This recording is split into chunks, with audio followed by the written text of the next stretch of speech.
Hello mga sir, ito meron tayong Honda Beat na gagawin. Ayan, kung marinig nyo yung tunog ng makina ng umaandar. Ayan, parang kalam mayroong ayan, paano mo ulit kick tayo dahil lobat yung battery nya. Ayan,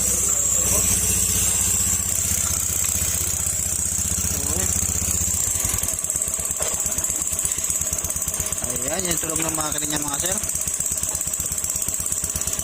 Ayan, hindi rin yan sigunyal mga sir ha. Kaya ang gagawin natin para ma-trace natin kung anong problema nito, kasi kakaiba yung tunog nya, hindi dun sa rocker arm, hindi sa sigunyal. Ngayon tatanggalin natin yung panggilid, check natin kung may problema. Ayan, ayan. So walang start, wala, pero pagka medyo umandar na siya ng diretso dun sa nagkakaroon ng ng ingay. Okay, pandarin mo na. Ayan, patayin mo na.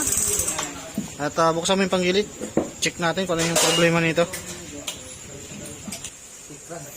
Okay, ito mga sa, tagalan natin yung panggilid. Pagkatanggal natin ng panggilid, dito natanggal yung bakit lang yata yung sumasabit kasi kakaiba yung tunog niya, hindi ko rin may paliwanag, kaya hindi ko siya totally masabi kung ano yung problema. Ito, at may gas. Trabaho kasi dito parang pinaka spring nito. Ngayon tatanggalin muna natin ito mga sala. Ibalik mo muna yan, tapos pandrin natin kasi mahina kasi yung battery, kaya hindi natin mapa-start sa post-start. Mamaya ibabalik din natin yan mamaya mga sir.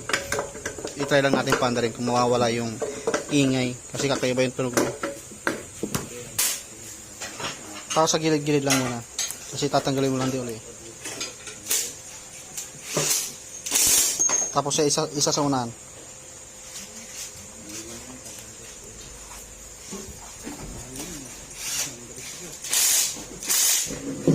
Tapos pandarin mo kung yun pa rin yung kung yun pa rin yung tunog niya.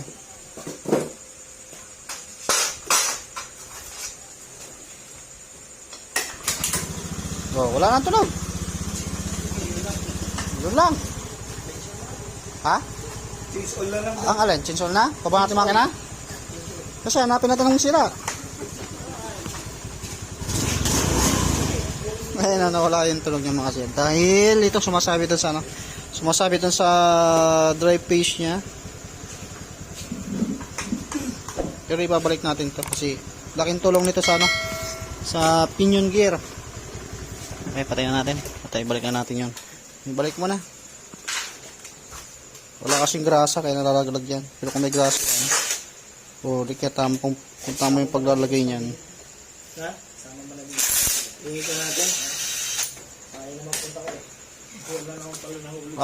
Aga mo pa pumunta, no? Aga-aga ko pumunta. Alas 6. Sumispit ko ba? Maraming customer. Pila.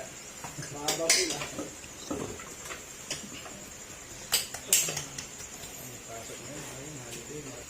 Yan, ang tamang paglagay niya mga sara, ibaba mo yung kick para umapaw to, or kwan, ibaba mo yan.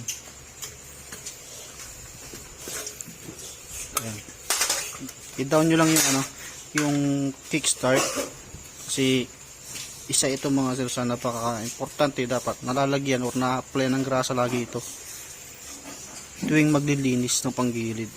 Kasi kinakalawang to. Ito yung isa rin sa dahilan kung bakit matigas yung kickstart ninyo. Minsan hindi na bumabalik yung kickstart dahil dito wala mo lang kagras-grasa. Yan, dapat lagyan ng grasa niyan. Pinagyan mo na to. Saan?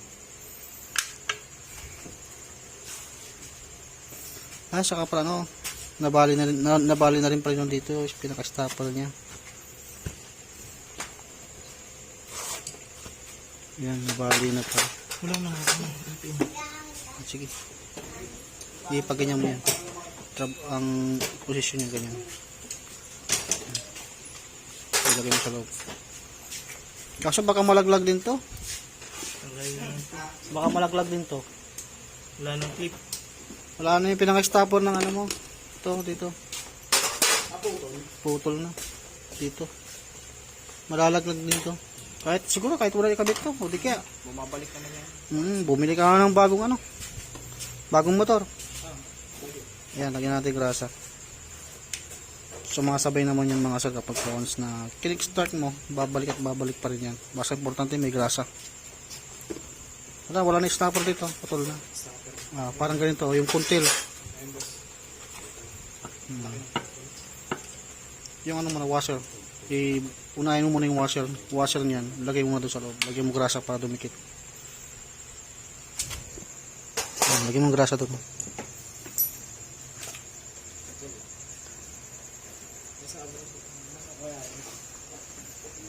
Ideal na ba? Tapos lagyan mo yung washer. Yan, para hindi mo naglag. Ayan. Yan. Tapos ilagay mo na yan. I-down mo muna. Ayan. Tapos saka mo ilagay. Kahit kunting ano lang, baba.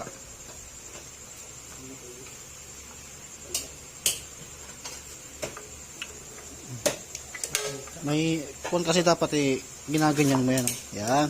Nilalagay mo sa tuhod mo. Huwag kang manghinayang na madumihan ka kasi yan talagang part ng trabaho mo. Ang madumihan. Ibaba mo ito yung ibaba mo yun. Yan. Kasi babangga yan. Sige. Yan. Ito ko yan. Sige pa. Oh. Malikot ka eh. Ano? Okay. Balik mo na yan.